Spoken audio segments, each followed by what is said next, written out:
Bismillahirrahmanirrahim. Assalamualaikum warahmatullahi wabarakatuh. Perkenalkan, nama saya Elsa Ramayeni dari Prodi Tadris Ilmu Pengetahuan Sosial Fakultas Tarbiyah dan Keguruan. Di video kali ini saya akan menjelaskan tentang peristiwa proklamasi, yaitu sebelum terjadinya proklamasi, di saat proklamasi, dan juga sesudah proklamasi.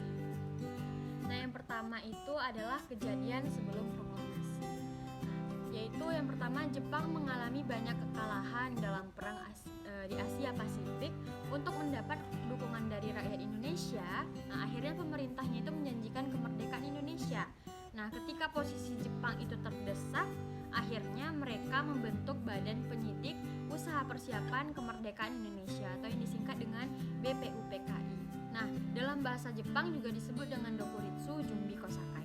Nah, BPUPKI ini berdiri pada 1 Maret 1945, dipimpin oleh Dr. Wajiman Widyoningrat sebagai perwakilan dari Indonesia. Nah, juga ada perwakilan dari Jepang yang yaitu Hibamase Yoshia yang duduk sebagai wakil ketua perwakilan dari Jepang. Nah, pada tanggal 29 sampai 1 Juni juga melahirkan BPUPKI ini juga melahirkan Pancasila sebagai dasar negara. Nah, pada sidang keduanya 10 hingga 17 Juli 1945 membahas rancangan undang-undang. Nah, peristiwa-peristiwa yang terjadi sebelum proklamasi itu juga ada pada tanggal 7 Agustus 1945. Nah, Jepang juga membentuk Panitia Persiapan Kemerdekaan Indonesia atau yang disebut dengan PPIKI. Nah, di dalam bahasa Jepang sendiri disebut dengan Dokuritsu Jumbi Inkai.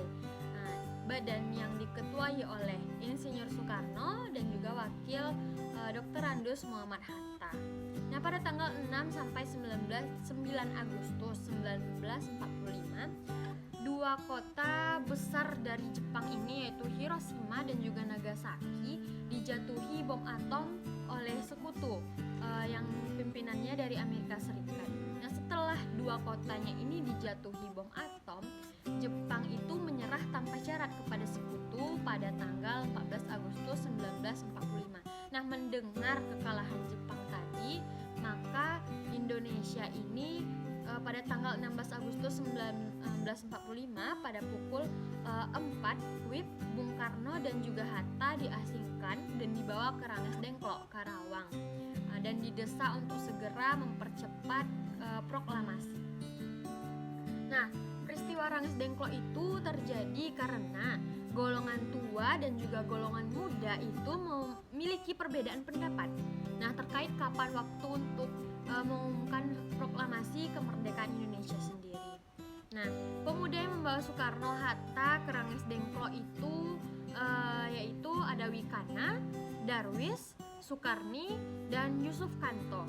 Nah, tugasnya itu untuk dibawa ke Ranges Dengklok itu dekat dengan kota Karawang, Jawa Barat. Para pemuda takut Soekarno dan Bung Hatta ini dipengaruhi oleh Jepang. Nah, perumusan proklamasi ini, rombongan Soekarno-Hatta itu sampai di Jakarta. Setelah dibawa ke Ranges Dengklok tadi, lanjut dibawa ke Jakarta pada pukul 11.30 pada waktu zaman Jepang. Kemudian bersama dengan rombongan lainnya menuju rumah Laksamana Maeda di Jalan Imam Bonjol nomor 1 Jakarta, tempat Ahmad Subarjo dan bekerja. Nah, sesudah itu terjadilah kejadian saat proklamasi. Nah, perumusan proklamasi ini sampai dengan penandatanganannya baru selesai pada pukul 4 pagi dini hari tanggal 17 Agustus 1945. Teks proklamasi ini ditulis oleh Insinyur Soekarno lalu diketik oleh Sayuti Melik.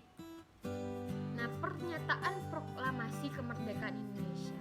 Pelaksanaan pembacaan naskah proklamasi kemerdekaan dilaksanakan pada hari Jumat tanggal 17 Agustus 1945.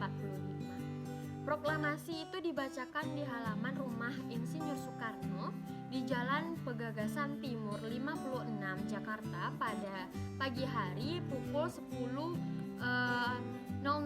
waktu Indonesia Barat. Nah, susunan acara dalam pembacaan teks proklamasi itu sendiri terdapat 3. Yang pertama yaitu pembacaan teks proklamasi kemerdekaan Indonesia, yang kedua pengibaran bendera merah putih yang dijahit oleh Ibu Fatmawati, yaitu istri dari Insinyur Soekarno, dan yang ketiga yaitu sambutan wali kota Suwiryo dan Dr. Muwardi. Nah, setelah itu kejadian sesudah proklamasi itu apa saja? Yang pertama yaitu penyebaran berita proklamasi kemerdekaan 17 Agustus 1945. Nah, teks proklamasi itu yang telah dirumuskan pada tanggal 17 Agustus 1945 beberapa saat itu kemudian berhasil diselundupkan ke kantor pusat pemberitaan Jepang atau juga disebut dengan Domai. Sekarang kantor berita itu dan pada tanggal 18 Agustus 1945 PPKI mengesahkan Undang-Undang 1945 sebagai dasar negara Indonesia. Nah, penyebaran berita proklamasi kemerdekaan Indonesia ini juga ada di rapat raksasa di lapangan Ikada Jakarta pada tanggal 19 September 1945. Nah, makna rapat raksasa itu bagi bangsa Indonesia sendiri, yang pertama itu berhasil mempertemukan pemerintahan Republik Indonesia dengan rakyatnya. Yang kedua, menanamkan kepercayaan diri bahwa rakyat Indonesia sendiri itu mampu mengubah nasib dan kekuatan sendiri. Nah, yang kedua ada peristiwa di Surabaya.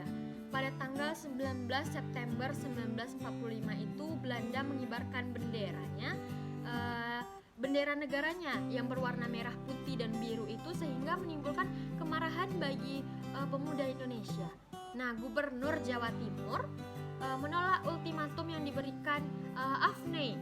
Tanggal 10 November 1945 itu terjadilah perang. Untuk mengenang kejadian tersebut dibuatlah Tugu Pahlawan. Nah, yang ketiga juga ada pertempuran Ambarawa. Pertempuran Ambarawa ini terjadi pada 20 Oktober 1945. Tentara sekutu yang dibonceng oleh Nica itu mendarat di Semarang. Sekutu berniat membebaskan tawanan perang Belanda di Magelang. Hal itu menimbulkan bentrokan senjata. Lalu pasukan Indonesia pun melancarkan serangan ke Ambarawa pada tanggal 12 Desember 1945.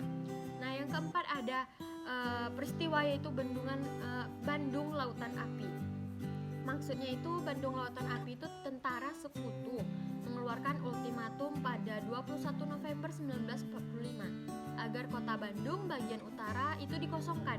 Namun hal tersebut tidak dihiraukan sehingga terjadi bentrokan senjata kembali. Nah, hasilnya itu adalah Bandung Utara dikuasai oleh sekutu, sementara Bandung Selatan dikuasai oleh Pejuang Tentara Keamanan Rakyat Indonesia atau disingkat dengan TKR. Nah, yang kelima juga ada peristiwa sesudah proklamasi itu pertempuran 5 hari di Semarang, yaitu terjadi pada tanggal 15 Oktober 1945 di Semarang. Kenapa terjadi? Karena terdapat isu bahwa cadangan air minum masyarakat di Candi telah diracuni oleh pihak Jepang. Hal itu menyebabkan bentrokan antara masyarakat Indonesia dengan tentara Jepang.